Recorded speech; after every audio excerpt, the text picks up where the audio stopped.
A heartfelt reunion. A gunshot victim met up with the first responders who saved his life almost a year ago. WFMY News 2's Hunter Funk has the wild details and found out the series of life-saving events is all thanks to a new blood program.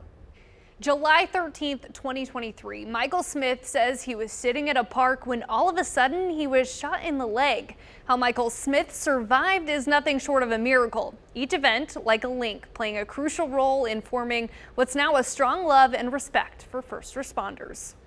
I actually met with my ex at the park, and that's the last thing I remember. Smith says he jumped in his truck once he realized he was shot and rushed off to the hospital.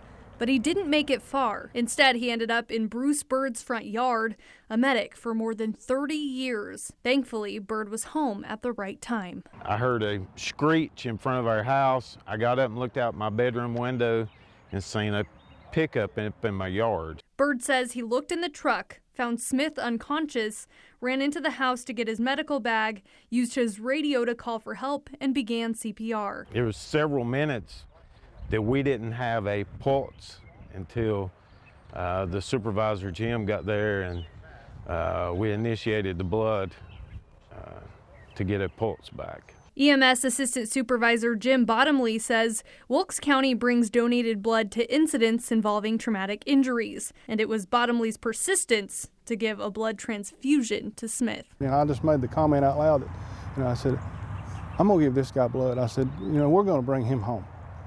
And I got some pretty crazy looks that morning, but I knew that he had as good a chance as we could give him.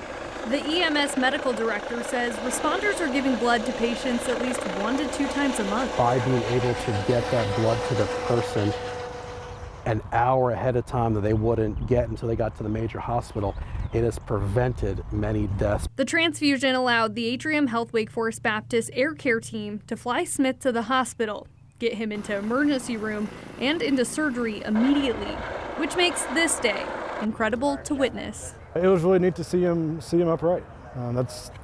That day I wouldn't have thought I'd be able to talk to him today.